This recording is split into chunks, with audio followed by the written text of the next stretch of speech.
हाय दोस्तों, मैं हूँ ए आर एंड आप देख रहे हैं जॉब कैरियर यूट्यूब चैनल। तो आज हम चले आए हैं एक नए जॉब रिक्रूटमेंट पर वीडियो पर, जहां हम यूनियन पब्लिक सर्विस कमीशन के जो CAPF का वैकेंसी निकल का आया है उसके बारे में आज हम डिस्कस करेंगे। तो चलिए इस वीडियो को शुरू करते हैं। तो यूनियन पब्लिक सर्विस कमीशन, जैसे कि आप इस नोटिस के देख पा रहे होंगे कि डेटेड 24/4/2024 तारीख को इस वैकेंसी निकल के आया है। तो कैसे आप इस एडवर्टाइजमेंट को आप अप्लाई कर सकते हैं, तो इस वीडियो में आपको मैं सभी चीज़ों के बारे में बताऊंगी। तो आप थोड़ा देर कृपया ध्यान से सुनिएगा। तो चलिए हम शुरू करते हैं।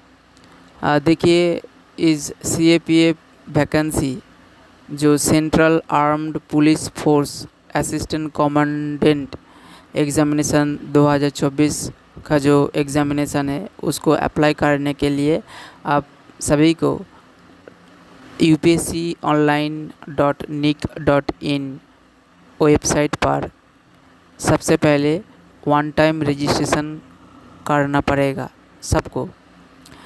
यदि आप इस वन टाइम रजिस्ट्रेशन पहले कर चुके हैं देन आप लॉगिन करके इस फॉर्म को अप्लाई कर सकते हैं। लेकिन जिन कैंडिडेट ने अभी तक वन टाइम रजिस्ट्रेशन upsconline.nic.in पर नहीं किया है, उन सभी को मैं कहूँगा कि आप पहले one time registration means OTR upsconline.nic.in website पर आप सबसे पहले करिएगा। And then one time registration करने के बाद आप वहाँ पर एक देख पाएंगे कि कौन सा एग्ज़ामिनेशन अभी फ़िलहाल चल रहा है। तो देख पाएंगे कि सेंट्रल आर्म पुलिस फोर्स का एक वैकेंसी ऑप्शन दिखा रहा होगी, तो उस ऑप्शन पर आप क्लिक करके अप्लाई कर सकते हैं।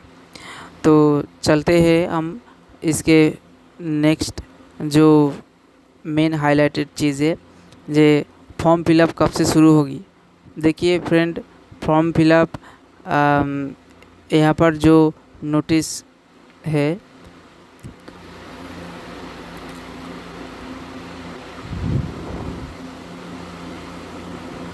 14 मई, यहाँ पर आप जरूर देख पाएंगे कि last date for submission application 14 मई 2024 तारीख को लास्ट फॉर्म फिलअप डेट है। तो मतलब कि आप अभी से, यानी कि अभी या कल से आप फॉर्म फिलअप कर सकते हैं। तो फॉर्म फिलअप यहाँ पर जो लास्ट डेट है 14/5/2024। इसके बाद मैं आपको बता दूँगी कि जब आप OTR यानी कि वन टाइम रजिस्ट्रेशन के फिलअप करने समय यदि आप कोई गलती करते हैं तो उसको आप एक बारी लाइफ टाइम में एक बारी आप करेक्शन कर सकते हैं। लेकिन इसके बाद वन टाइम रजिस्ट्रेशन को आप कभी नहीं करेक्शन कर पाएंगे। तो यदि आप वन टाइम रजिस्ट्रेशन करने के समय यदि आप कोई गलती करते हैं तो आप एक बारी उसको करेक्शन कर पाएंगे। तो जब भी आप वन टाइम रजिस्ट्रेशन करेंगे थोड़ा ध्यान से करेंगे, मैं आशा करती हूँ। एंड यदि वन टाइम रजिस्ट्रेशन के अलावा और कोई फॉर्म फिलअप के दौरान कोई गलती करते हैं तो उसको सुधारने के लिए आप यहाँ पर देख पाएंगे कि 15/5 यानी कि 14/5 को हमारा लास्ट फॉर्म फिलअप डेट है। तो उसके बाद 15/5 से 21/5/2024 तारीख को इस टाइम के बीच आप आप मॉडिफिकेशन कर पाएंगे। यदि वन टाइम रजिस्ट्रेशन के साइड रखकर आपने कोई गलती किया है अपने फॉर्म फिलअप करने के समय, मैं उस गलती के बारे में बात कर रहा हूँ। तो इसके बाद देखिए, जो भी कैंडिडेट यहाँ पर एलिजिबल होगा उसको यूपीएससी कमीशन के द्वारा एक बार चेकिंग किया जाएगा अपने प्लेटफॉर्म के ऊपर, एंड देन उस कैंडिडेट को एक ई एडमिशन सर्टिफिकेट भेजा जाएगा, जो भी कैंडिडेट अपने ईमेल फिल किया है उस ईमेल पर। ठीक है, कोई भी स्पीड पोस्ट या अन्य कोई माध्यम से आपका संपर्क नहीं किया जाएगा। आप अपना ईमेल ज़रूर चेक करिएगा। एंड देखिए, इस कॉम्पिटिटिव एग्ज़ाम में के एक नेगेटिव मार्किंग भी है।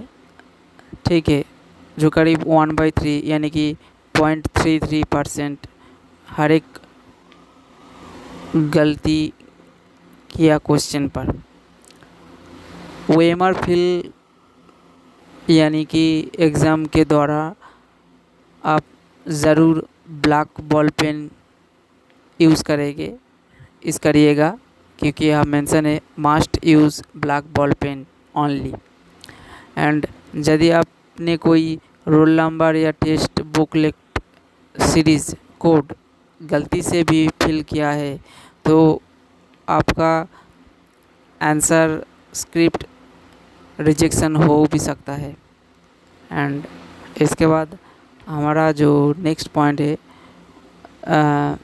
जो चीज़ एग्ज़ामिनेशन हॉल पर बैंड है, जैसे कि आप सभी लोग जानते हैं लेकिन कुछ कैंडिडेट नया है, तो मैं उसको बता दूंगी कि मोबाइल फ़ोन एंड ब्लूटूथ जैसे smart device, pen drive, smart watches, इन सभी इलेक्ट्रॉनिक्स सारे डिवाइस एग्ज़ामिनेशन हॉल पर बैन किया गया है। एंड एक और इम्पॉर्टेंट बात यहाँ पर मैं आपको बता दूँगी कि एग्ज़ामिनेशन सेंटर पर आपका कोई भी सामान रखने के लिए कोई भी व्यवस्था नहीं किया गया है। तो यदि आप बैग या अन्य कोई आपका सामान एग्ज़ामिनेशन सेंटर पर लेकर जाते हो तो उसको आप ही रिस्पॉन्सिबिलिटी लेंगे। ओके, इसके बाद हमारा जो नेक्स्ट इम्पॉर्टेंट पॉइंट है कि कैसे आप फॉर्म फिलअप का फ़ोटो आईडी जो आपको अपलोड करना है, कौन सा टाइप का फ़ोटो आपको अपलोड करना पड़ेगा। देखिए, यहाँ पर आप सीधा मेंशन किया गया है कि candidate should not be more than 10 days old. मतलब कि फ़ोटो मतलब कि 10 दिन रिसेंट जो भी फ़ोटो आपने खींचा है वो 10 दिन से पहले नहीं होना चाहिए। एंड उस फ़ोटो को 3/4 स्पेस में फ़ोटो होना चाहिए। एंड उसके नीचे आपका नाम एंड जिस डेट पर फ़ोटो खींचा गया है उस डेट को आप मेंशन ज़रूर किएगा।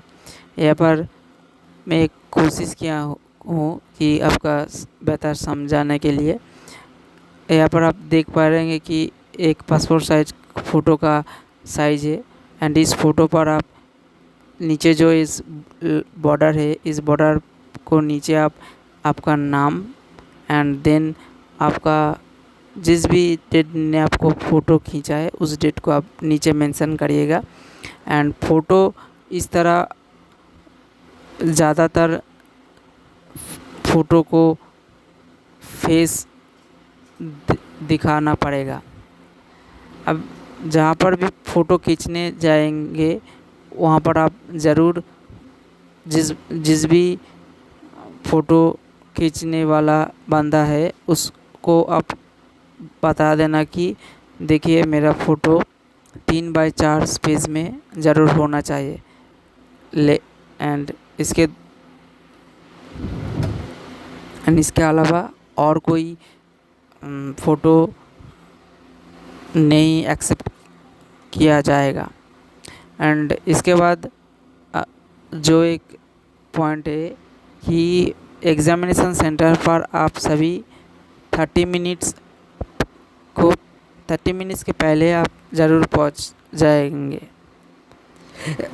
एंड इस वैकेंसी का जो भी रिक्रूटमेंट का जो वैकेंसी है, जैसे कि बीएसएफ का वैकेंसी जो है 186, सीआरपीएफ का जो वैकेंसी है 120, सीआईएसएफ का जो वैकेंसी है 100, आईटीबीपी का जो वैकेंसी है 98, एसएसबी का जो वैकेंसी है 42, मोट कुल मिलाकर 506 वैकेंसी है इस सीआरपीएफ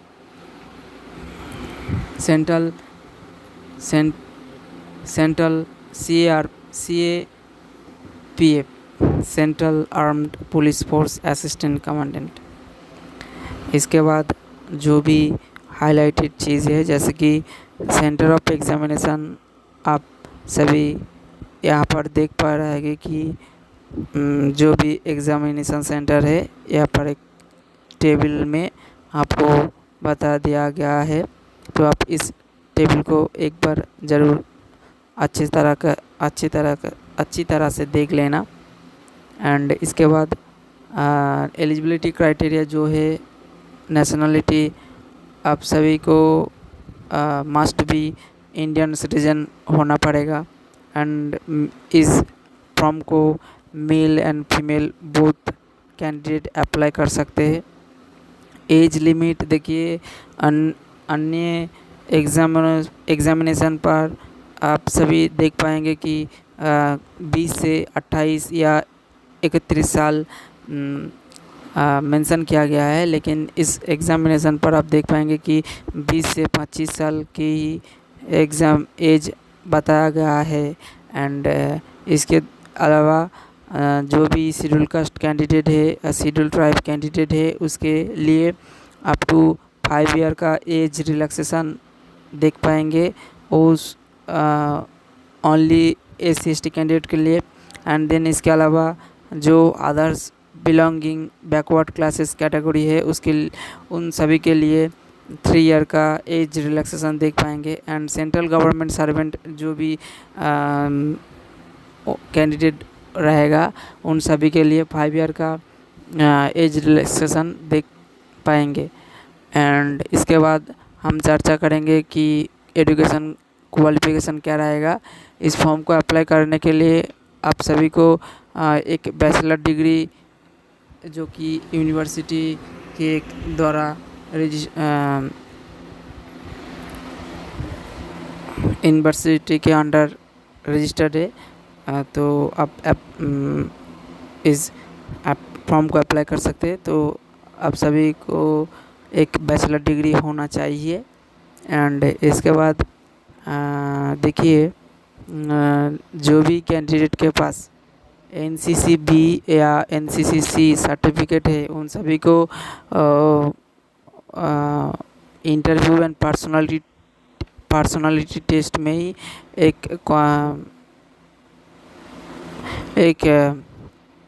उसे क्या कहता है, एक एडवांटेज दे सकते हैं only interview and personality test में। एंड इसके बाद फॉर्म फिलअप चार्ज क्या रहेगा इस एग्ज़ामिनेशन के लिए। कैंडिडेट जो भी कैंडिडेट SC/ST कैंडिडेट रहेगा and all female candidate should be exempted, मतलब कि उन सभी कैंडिडेट जो भी SC/ST कैंडिडेट रहेगा एंड ऑल फीमेल कैंडिडेट उन सभी को इस फॉर्म फिलअप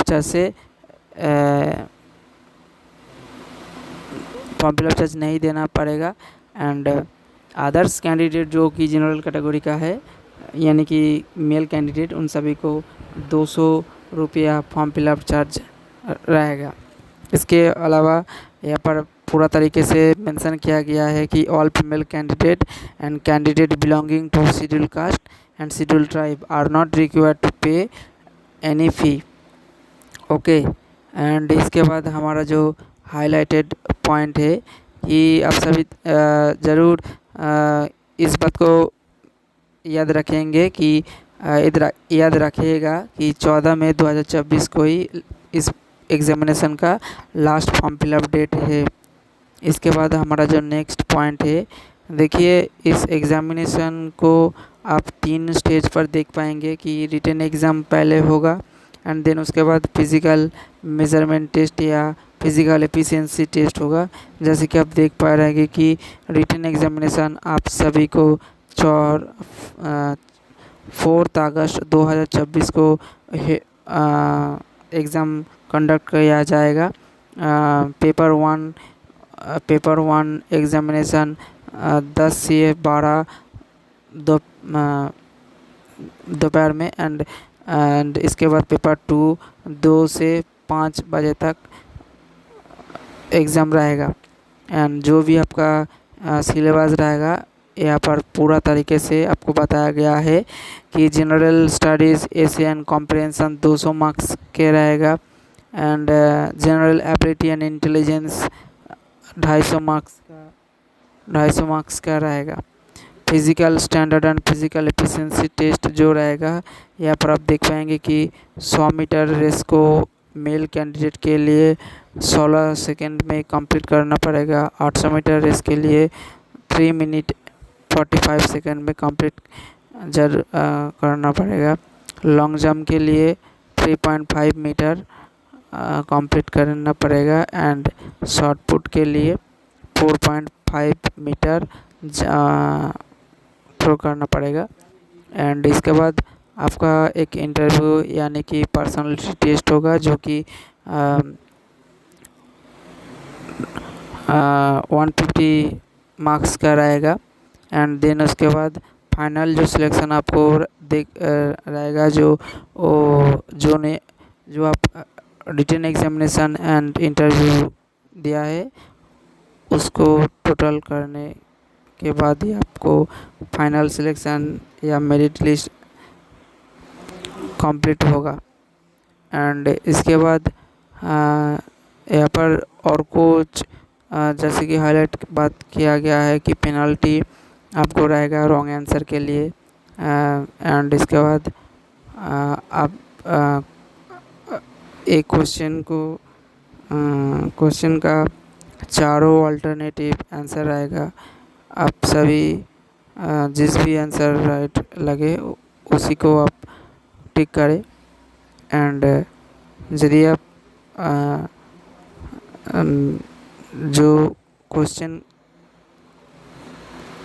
आपको आस्क किया गया है उसके अलावा उसके बाद में भी आप यदि कुछ आंसर को आप अटेम्प्ट करते हैं तो उसके लिए आप पेनल्टी मार्क्स दिया जाएगा। एंड यदि आप कोई क्वेश्चन ब्लैंक छोड़ देते हो तो उसे रिजेक्शन कर दिया जाएगा। एंड एग्ज़ामिनेशन हॉल पर आप सभी कुछ ना करें तो बेहतर है। ना करें कि मतलब कुछ बैड बिहेवियर्स ना करें। तो यहाँ पर आप एक बार ज़रूर देख लेना कैसे OMR शीट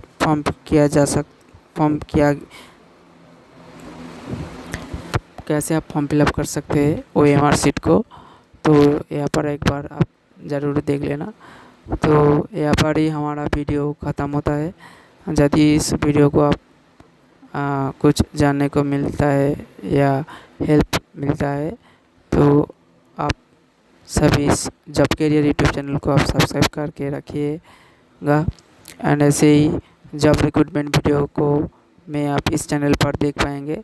एंड अपने फ्रेंड या फैमिली से जिस किसी ने भी एग्ज़ामिनेशन के प्रिपरेशन कर रहे हैं तो उसे भी आप इस जॉब कैरियर यूट्यूब चैनल को आप बता सकते हैं। तो धन्यवाद दोस्तों इस वीडियो को वॉच करने के लिए। तो मिलते हैं हम अगले वीडियो पर।